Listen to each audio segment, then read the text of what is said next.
Today is July 2nd, 2019, and we're here in the Senate chambers of the Kansas Statehouse. I'm Dale Goder. I'm a retired journalist of 30 years, spending many years here in the Statehouse covering the legislature. And I'm here to conduct an interview on behalf of the Kansas Oral History Project. And our guest today is Senator Edward F. Reilly, Jr.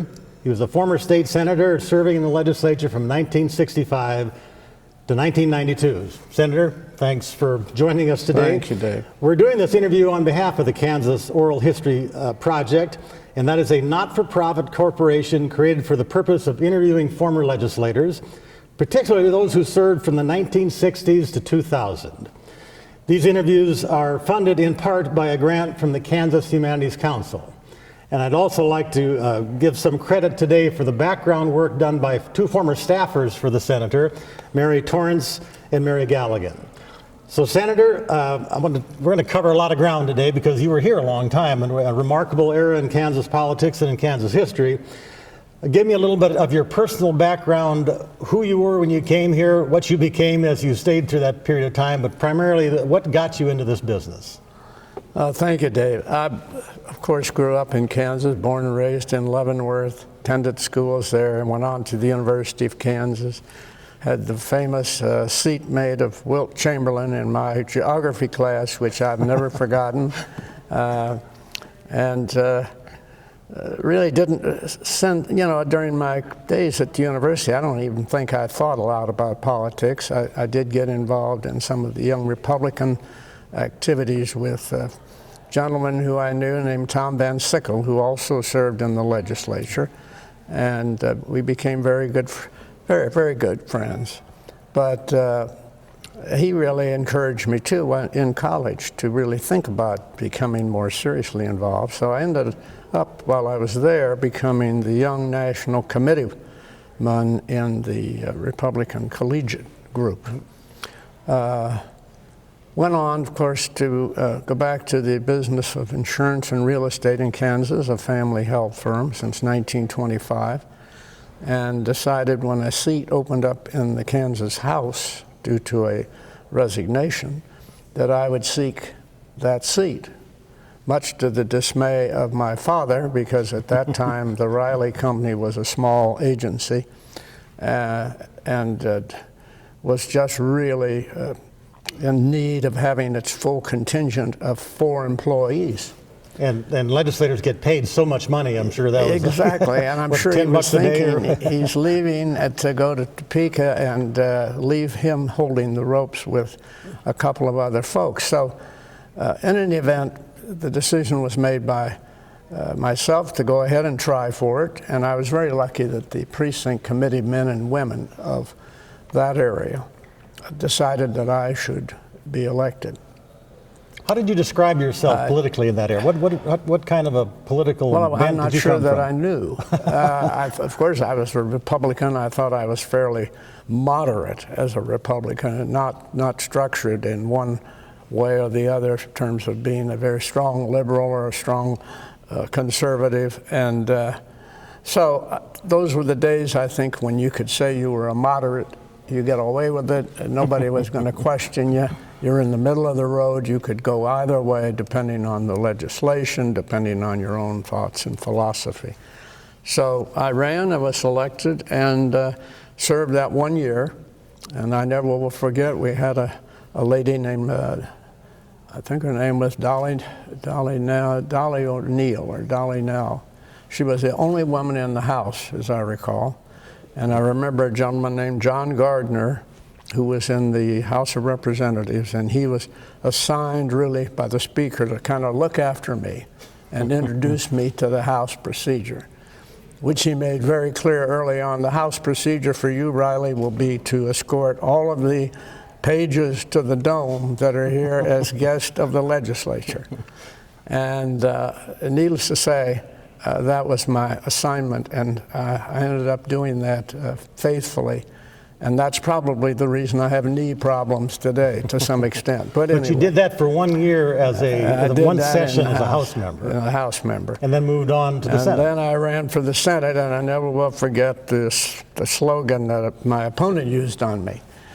He was from Bonner Springs, Kansas, in Wyandotte County. Very nice gentleman. But his sign was famous for, "Don't elect a boy to do a man's job." And I was a boy, because at that point in time I was 24 years old. So I was the second youngest to run for the state senate. Tom Van Sickle was already here. Wow. And he had graduated from KU also. So we hit it off because we had a background of knowing one another, and we were, I think, both of us instrumental in bringing that young heir to the state senate. Well, and I want to note that you went from there and you had a very distinguished career, but it was a lot of it focused on being chairman of federal and state affairs, which people who follow the legislature know that's the hot button issue committee for a lot of really, and we'll talk about some of those along the way. You also served as vice chair of elections. You were on the Congressional and Judicial Apportionment Committee, public welfare, banking, big issues in finance in those days as well, right. And Arts, Cultural Resources Joint Committee. That was a handful, but we're going to talk about those issues that arose and the stories that go with them. But when you look back in that era, the themes that emerged that changed the face of Kansas in a big picture perspective, things like perhaps education, but what sticks out in your mind is that overtone that filled those days? There were so many hot issues, that developed and evolved because there was pressure, as always, on the state for finances. Yeah. And finance was always a big issue because, as we hear in government, both state and federal, there's always a lack of the necessary funds and resources to do what every politician or public servant wants to do. And so that was always an issue. And that triggered a lot of the main hot button issues that ended up I had to deal with in the committee that I was chair of. And in order to seek funds and to be able to develop more revenue, we did turn to things that were obviously quite controversial. And those were the lottery, the pari-mutuel, the gambling, the horse and dog racing, all of those issues, which then required, in all of them, a constitutional amendment, which was not easy to acquire. And you obviously had to have majorities in both the House and Senate to get them submitted to the people. The argument always being, of course, that the people should have a right to vote on those kinds of issues. And we were able to get that accomplished. But not without a tremendous amount of debate and a lot of controversy and some ill feelings from some people. And we're going to get you to talk more about those specifically. A couple of other areas I want to get to from the outset, though. Media. I was a reporter back then, some of those years, toward the end of your career. Right. Media was different then. There were a lot more reporters. When you look at that, how did you view the media then? Were they fair? Were they honest? Was there fake news back then? Or how did you get along, and how does that compare to today? Having been editor of my high school paper, I had some familiarity with journalists and journalism. And I thought in those days, at least, and I can't speak real honestly about today because I know we have people being criticized in the media for this and that, but in those days, I thought that those who were here in the legislature that I was acquainted with and had associations with were very upfront, very honest about the way they reported the news, and very fair about reporting the news. I don't think I envisioned that they were real partisan one way or the other, but they focused on just putting the news out to people to make the decisions. Did you sense that there was a power base there? It doesn't seem to be here today. I think of people like Lou Ferguson, Elon Torrance with the Associated Press. They were dominant in the media. They were kind of like the gurus of the place. Roger Myers with the Topeka Capital Journal, my predecessor, John Marshall, some of those folks. That seemed to be a unique feature, that they had so much status amongst legislators. They did, and I remember them all very well, and I remember the fact that you could go to any one of those names you've mentioned and discuss with them issues, and if it was in confidence, people always say, well, there's no such thing with the press in confidence, but I don't agree with that. I do think that in those days, at least, that I can attest to, if you asked them not to discuss it or print it, you didn't read about it. They held, I think, that confidence and confidentiality, and So maybe in looking back on that and then looking at today, a lot of trust have been lost, I think, with journalists. And I think it's a shame because that's who we count on, really, for the news. And I think other than the fact that so many people are on the computers and texting and so on and getting their news and other sources, I still rely on the newspapers. I still rely on going on the TV and trying to analyze between You're not doing a Twitter account right now? I'm not doing a Twitter, and I'm scared to death of getting on Facebook and everything else. But those are the technologies of today that the young people use to get the news. Well, when you look back to that era and that model of journalism, was your public, your constituents, were they getting that information? Was it broad-based or was it... Oh, yes. No question. No. My constituents in the Wyandotte, Leavenworth, Jefferson County areas that I had, they relied on their newspapers. Whether it was our local paper in Leavenworth, the Kansas City, Kansas folks, the people out in rural Jefferson County, I really think that they relied, and certainly we as candidates relied on it because we placed our ads and so on asking for support in those papers. Okay, and we could talk about the media for a long time. Sure. Let's move the character of leadership. Back then, that's a big deal now, obviously. It's always a big deal, obviously. But what did it take in that era to be effective as a leader? Who did you look up to and respect, and how did they get it done? Well, I think they got it done because of their being forthright about dealing with the issues and dealing with individuals. And your word was really your bond. I mean, I think when they told you, whether it was the president of the Senate or the Speaker of the House of Representatives, that this or that was going to happen, that they were supportive of it, it happened. And you could bank on that occurring because their word was good. And I think that's another thing that's been lost today in the public arena, that there's a lot of, I won't say counterfeiters, but I think there are a lot of people who are really not honest about dealing with other folks, and they've lost their credibility. Well, and another feature of that era that we talked about is the quality of oration in that era. You were remarkable you were a real talent at that kind of STEM minor. There were people that I remember, the Frank Gaines and all the Norm Guards, there was a character of rhetoric, of debate then, that we haven't seen, I don't think, since. And did you perceive that you folks you're kind of competing with each other to some extent in that, but you were all really gifted at it? Well, and I don't know that I would consider myself gifted in it because I really didn't. But one thing I did do, at least in school, my father demanded it, that I had to take public speaking. And he was insistent upon that. He said, if you're going to do anything else, you've got to be able to talk, and you've got to be able to speak to people and be able to convey your thoughts. So I think that's important. I have a son who's himself, he seems to be loving that sort of thing in school. And he's 19 years old in college, and he loves debate. So maybe he's following in my footsteps, I don't know. But I'm not encouraging it, but I mean, if he does, he does. Well, and I'd be remiss if I didn't remind people what your reputation was as an impeccable dresser. You were always well coiffed, you looked great, you sounded great, and you made a point of, I remember a capital punishment debate.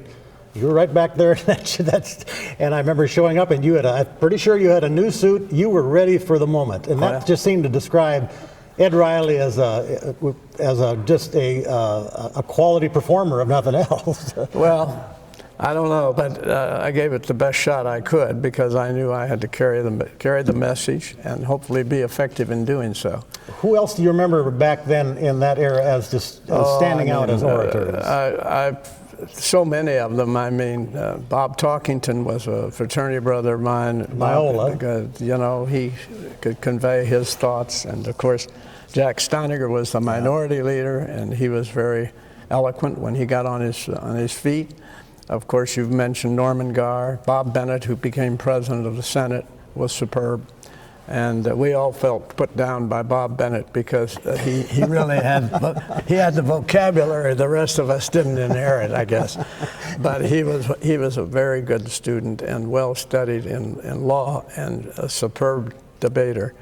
Well, for journalists, I'll tell you another one that was here too was Paul Feliciano from Wichita. Yes. Oh, yes. And Paul was eloquent in his own way, and he could make his points. No. He used to take me on all the time on the capital punishment issue. So yeah, he was a dynamo. Welcome to crowd. Certainly, I remember him going to north central Kansas in the low-level nuclear waste debate. Yes. A turnout of hundreds of people, and he was in his element. Sure. But that was a gift that you folks had, and it was good for the journalists. Had a lot of good quotes. Looking at the legislature and its makeup back then, male-dominated, white-dominated, certainly. That changed. Began to change probably in your tenure there, didn't it? As I recall from memory, I think the first lady over here while I was there was Louise Porter. I don't know whether you remember that name. Before my Louise time. Porter from out in western Kansas, and I can't even recall what county she was from, but Louise was a very striking woman, tall, very attractive, and she had a real impact on the Senate. She quieted us all down, got us to start treating one another with greater respect, and we behaved ourselves a little bit more after her arrival. But I think she was the first lady here in the Senate. When you look back, things are different now, obviously. We had a woman running for president last time, and there are women are prominent in every level of politics now. When you look at that, and you look at what the case was when you were here, how does it change the outcome? How does it change the product? Well, obviously you're getting a whole different perspective from the female who's taken these positions on, and I think it's very healthy, and I think it's very good for politics. In many ways, I think the temperament of a woman over some of us men lends itself to being able to be more focused and to be able to be more direct, and sometimes get away with some things that we wouldn't have gotten away with by virtue of their being, from their backgrounds. And so I think that added a whole different impact to the process. That's very well said, and some people today could use that for campaign strategy. Yes, so. Definitely. All right, let's turn to some of the agenda things that were prominent. Let's start with capital punishment. I think that's one that defined you in a large fashion during that era. That was a major point of emphasis for you. How did you get involved in that? Were you from Leavenworth, where there's a prison, obviously, so corrections is a big deal. But talk about how capital punishment entered your agenda. Well, it's not necessarily something that I want to be remembered for, but given the responsibility to carry the bill, and it came to our committee, so I had to defend it. If I hadn't felt the way I felt about it, I wouldn't have defended it. I wouldn't have even accepted the role of taking the bill on. But I've always felt strongly that for those who committed a really heinous event, and that the courts and the judge and the jury felt was such that that should be a penalty that was at least on the books. And I've never thought that it should just be applied to anybody and everyone for murder, but that it had to be a very, very serious offense. And we've had those, and we also felt that in many instances, the fact that we had that punishment on the Kansas statute books prevented a terrible act from occurring, whether it was a hostage situation or whether it was in the case we had on the Kansas City, Missouri side, where they brought a woman from Missouri across the viaduct, and they actually let her out of the car in Kansas. They wanted to kill her, but they didn't because they knew they were coming into the state of Kansas. And we had that testimony from the people who had abducted the woman. And I remember Senator Steiniger using that frequently on the floor of the Senate, that particular case, because it was in his area. And so, you can always turn your attention to say, well, we've executed innocent people. I don't think there's any doubt in my mind or anybody else's that we probably have executed innocent people. We're convicted by a jury of 12, sentenced, and ultimately later on found out that somebody else did the crime by virtue of all the new technology we have. So that doesn't mean, in my opinion, though, because of that we should eliminate the penalty from the statute book. So it's, I'm glad to see that when I was leaving, I think as I left the legislature in '92, I believe, that the discussion was on again on capital punishment, and I believe that it was thrown out for a period of time and then brought back again while I've been gone. So my knowledge today, you still have capital punishment on the books in Kansas, but it will go through debates, and it will go through the continuing revolving cycle that those issues go through. You could probably give that same speech this next session and be as relevant as it was. I still have the speeches, as a matter of fact, so I could repeat them.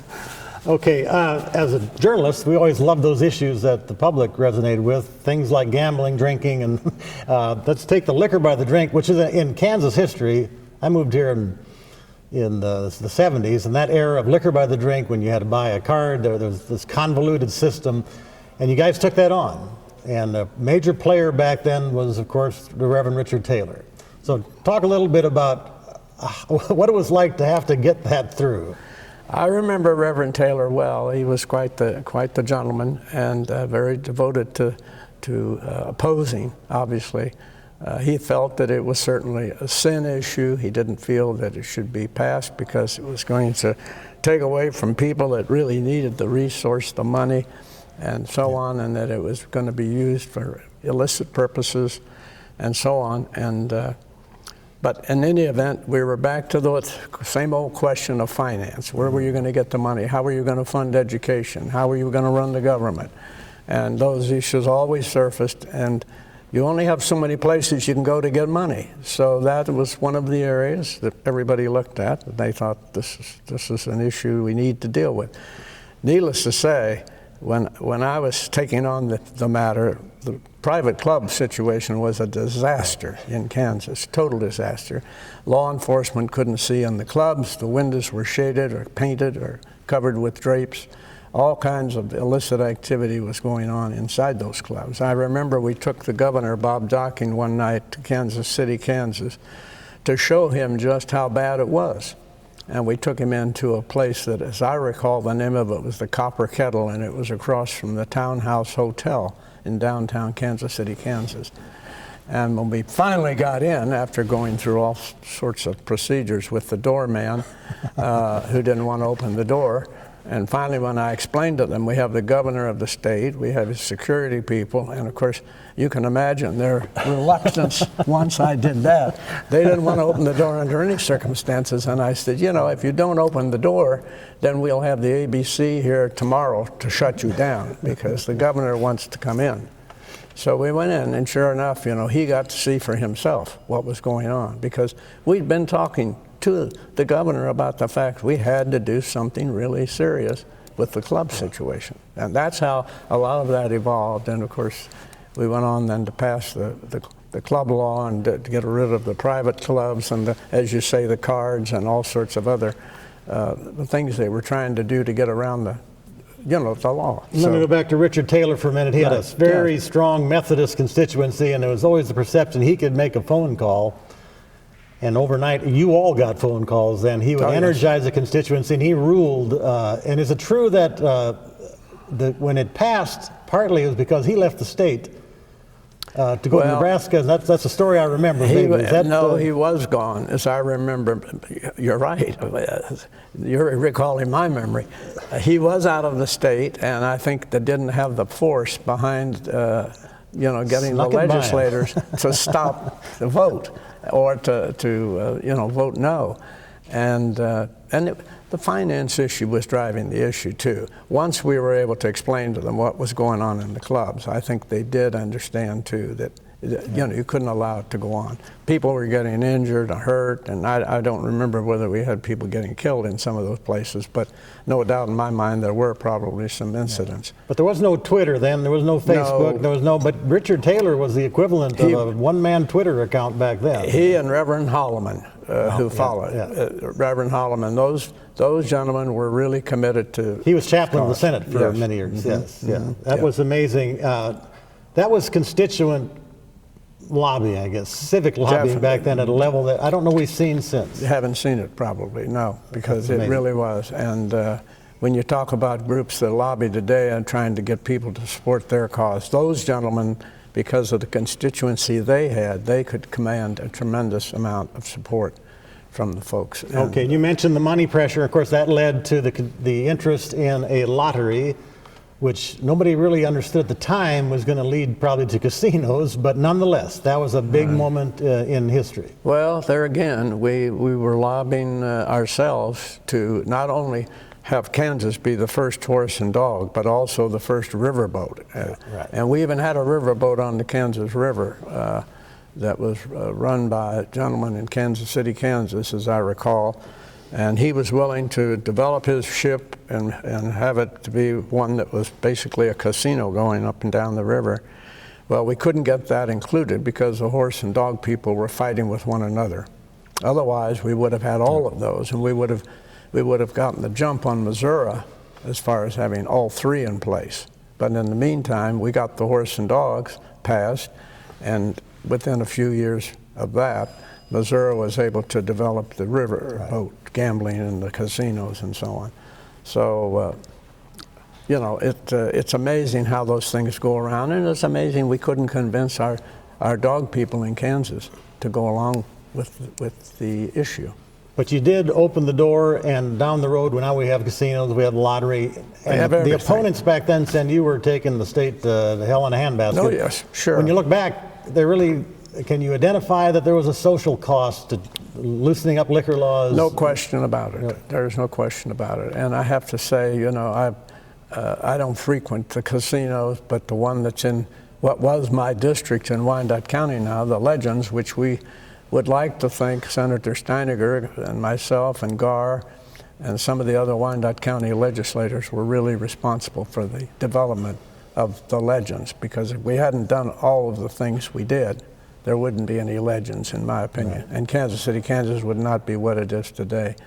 So, but yes, from the standpoint of the social issues and the factors and what it causes from passing these kinds of things, no question that it can lead to, you know, really some unfortunate things in people's lives. So there was a price that was paid, maybe not well identified, but nonetheless. Right. And I feel sometimes very sorry when I go into some of those places to see some of the folks that are there. Yeah. But on the other hand, when I speak to some of them, they say to me, well, what else do we have to do in life? This is something that we enjoy doing. Yeah. So, you know, you look back on it and you don't feel maybe as guilty when you have people tell you that. Okay, on a higher plane, for you personally, there are probably things in your mind you thought you'd like to see have happen in the state that would improve it for the citizens. And these are things that are kind of forced on you by financial necessity. What kind of issues, well, let's take education for one. I'm sure that was one that you had a great interest in. It was a big deal back then, and it was a big deal then. It's a big deal today, and it'll be a big deal tomorrow. In terms of, you know, is Kansas trying to keep up with its neighbors and everybody else in terms of what it's providing? And I don't know. I can't tell you today what we're paying per student cost. I have no idea, but it's going to continue to go up because it's just part of the process. And I think we always prided ourselves in saying we have great universities and we've had a great educational system in our state. And I think many of our students have gone on to become, you know, well-known and well-placed in society. So that's an issue that every legislature, no matter what time or what period of time, is going to have to address and deal with. It strikes me, and I may be wrong, but it seemed like back then the dynamic of teachers against school boards was much more prominent.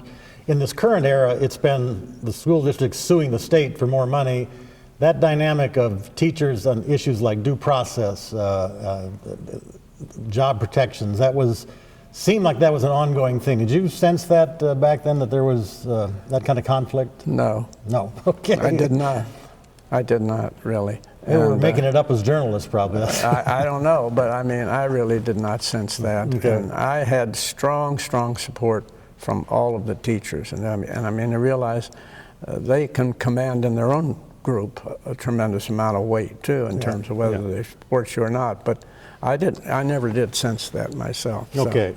Some of the less glamorous issues, local government. I was the lobbyist for the city of Wichita for an 8-year period toward the end, and got a sense of the change that had taken place about the attitude of state legislators and local government. It went south, but it seemed like back, a guy named Ernie Mosher was the head of the League of Municipalities back then, was noted as a great interaction person with legislators. It seemed like there was a much stronger cooperative relationship between legislators and local government. You find, I mean, I've not being here for the past 25 years, I don't know whether that's changed dramatically or not, because I haven't had an opportunity to really visit with any of our legislators since I've been home to see. But when I was here, we had a tremendous association with our local officials and our city manager. Well, we didn't have a city manager at the time I was here, but with our mayor and commissioners.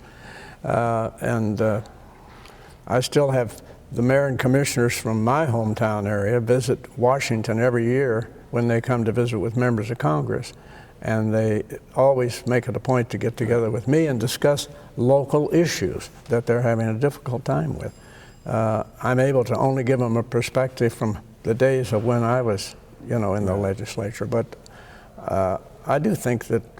I think that there's still the need, certainly, for the legislature to be involved intimately with their local officials and understand the problems locally. So I'm hopeful that that will continue, and I'm optimistic that it should. But things have changed, as you say, and the technology has led to a lot of different things occurring today. You talked about the financial pressures and why you did those things. Every year, as a journalist, it's always the worst year ever. It seems like the state's always facing a budget crisis, and yet they somehow get through. Talk about how when you had to sit down that start of the year, you're always strapped for money for the most part. There are a few years when it was pretty flush. I think the Bill Graves administration had a couple of those, but for the most part, Governor Docking in your era was austere but adequate. I mean, we're not spending anything. No, what was that like? I think Bob Docking, and I even go back remembering meeting his father, George Docking, when I was just ready to get out of KU. They were bankers, they were conservative, and I think they were focused. And they were focused on balancing the budget. I know I introduced one of the bills that dealt with fiscal notes, providing fiscal notes for the legislature, so that we knew what the cost of whatever the program was that was being introduced. I didn't realize that started by legislators. That was under my tenure. Wow. The fiscal notes issue was passed, and so I think, as we've said, we're always going to have that financial issue in front of us, and it takes really prudent, sound management, in my opinion, to deal with it. And most people don't want to even talk about balancing the budget. They don't even want to acknowledge that they should balance the budget. So it's unfortunate, and we have the same problem, obviously, in Washington, D.C. Everybody wants to spend, and everybody has an idea what money should go for, but they can't come up with the idea how they're going to pay for it, and that continues today. And I think it's still an issue with Kansas, and I know you're recovering from some of the past mistakes that have been made. There was a time in the early 80s, toward the end of your tenure probably, when the phrase was eco-devo, it was economic development, and you could pass anything you wanted as long as you put a little tag and then this has this impact. And there was a sudden, the Redwood Crider report came up about then, and everything was about economic development. Was that smoke and mirrors, or do you think at the end of a few years down the road that the state did take a more serious approach to its? No, I believe they did take it much more seriously, and I think you had some entrepreneurs step up that took advantage of it, and one in particular was a fellow named Fred Braun, who started private companies in my district, utilizing prison labor. So he felt very strongly that people who were incarcerated should be employed in one way or another, either in or out of prison. And he had the ingenuity to bring in 3 bankrupt companies that today, I might add, are flourishing in the state of Kansas. And it was all a result of the whole focus, too, of that economic development press, if you will, or push. And Fred took advantage of it. And to this day, we are actually training prisoners in Leavenworth, Kansas, in 3 separate industries. And they are making things that most people won't even believe. In fact, I tried to get the president to come back and see that program, because I think when you talk about rehabbing people, letting them get out of prison and have a job and be able to have a profession, it's critical to the future of turning some of these folks around.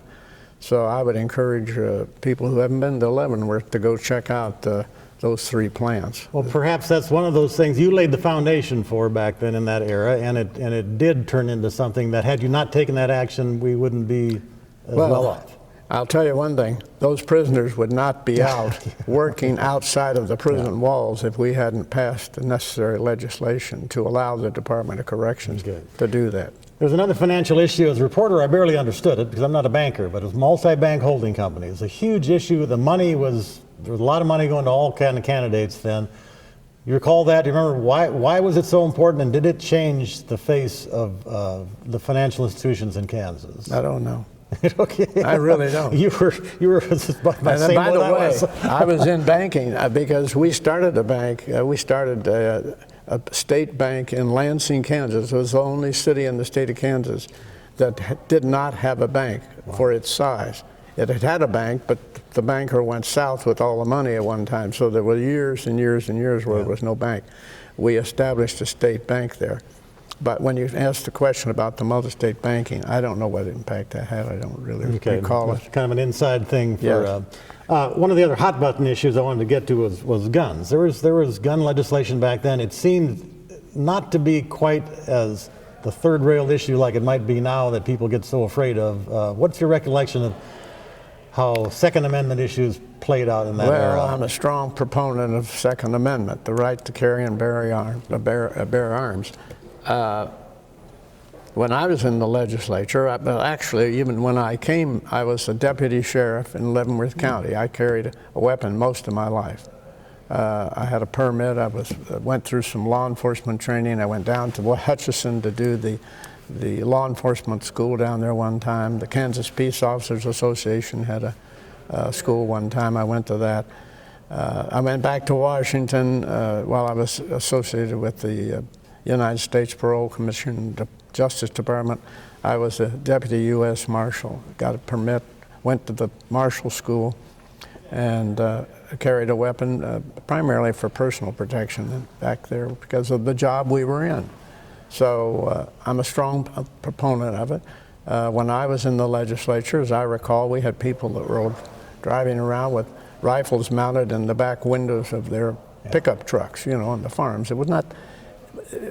Certainly the issue was up for debate, but you didn't have what's now the law in Kansas, which is open carry, apparently. So you've really gone a long way, I guess, in terms of legalizing the right of people to bear arms. I think Kansas stands out maybe as one of the, I don't know what other states allow that, but it's a little unique probably. It is unique, I think. But there is a history in this building. There's in the House chamber in the hallway behind the speakers, there was a bullet hole in the ceiling, and it was from that era when somebody wanted to make a point. Took guns in there. When they remodeled the building, they took that away. I thought that was kind of a historic icon, should have stayed. But obviously, guns have always been prominent in the legislature. Not, I think so. In Kansas, maybe not as political as it is today, though. Right. That's right.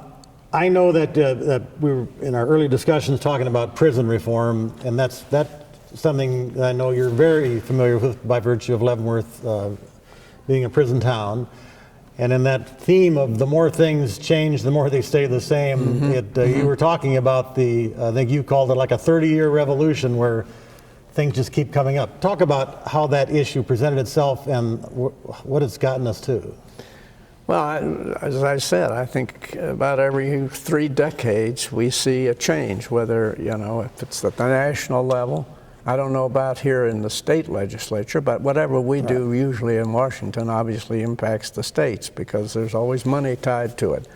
But my tracking of the history of it and my trying to write a book myself now on the issue of criminal justice and kind of where we are, where we were, and where we're going. It's a 30-year process. So we're back now to taking the position that we're going to want to let more people out. We don't want to lock as many people up. We want to try to rehabilitate people. And all of this sounds wonderful when you're trying to sell something, but at the same time, it goes back to the money and having the money available, the finances available to do the things that they're talking about. So you can have a concept and you can throw it out there for debate, but you need to know how you're going to fund it. So Kansas is like everybody else. I've understood from different sources now that some of the programs we pushed through and got through in prison reform have been cut back because finances. Yeah. They've cut out some of the funds for those, and so they're just cutting off their face out of spite to do those kind of things, because it's not adding to help bring people out of the institutions. I should have had you talk about this a little more at the beginning. You've had a life after the legislature, obviously. You've made but the foundation of what the lessons you learned in the Statehouse, what have you done with that? How's that played into? You mentioned you're writing a book about criminal justice. I'm sure that background is useful there too. Well, how did that play? I'm just trying to take what I've learned, what I, developed in my knowledge being a member of the legislature, which was a great honor and privilege, and take that and try to share with others, which will help them to become better educated and what we did, why we did it, and what they might want to consider about doing based on their own public service. So that helped have, obviously put me in another position after I basically walked away after 30-some years in the insurance and real estate business into more public service, which led to Washington and going on to the Federal Parole Commission. And I remember Senator Dole saying, if anybody should be chairman of the Parole Commission, it should be Ed Reilly from Leavenworth, because he has the knowledge and the background, being from Leavenworth and the home of the first federal prison and so on, to do it. Well, fortunately we did it, and I'm proud to say we didn't have too much in the way of problems during the course of those 18 years in that position. So I owe it all, I think, to the knowledge that I developed going back really right here in this chamber. Having the exposure I've had and so on between here and the House, it's been a marvelous educational.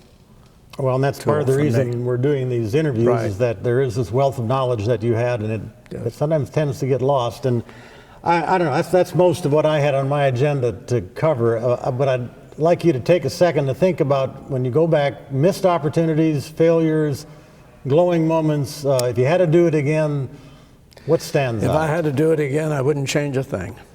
I really wouldn't. I think that, from my standpoint, I feel that I've tried to do the best I could with the knowledge I had and my background in education. And I would love to think that by virtue of establishing some civic engagement funds at the University of Kansas and at the Dole Institute, that those will encourage young people in our college today and the university today to pursue a public service career, to get into politics. And hopefully, I'm optimistic that things will change and become, again, the days that I can recall of people being able to get along and really work together for the benefit of the people they represent, their constituents. I mean, that's the whole reason you're elected. People want to put you there with the hope that you're going to represent them and do what is in their best interest. And I think we've lost a lot of that. I know people say, well, that's what they're doing, but if you can't get along with your colleagues and you can't work together to accomplish what you want to accomplish, then you're in a stalemate. That's a profound lesson. I think that's I'm fortunate that I'm still here. I'm on another course now. I don't intend to retire. I certainly don't consider myself retired. I'm on a lot of boards and other activities in Washington.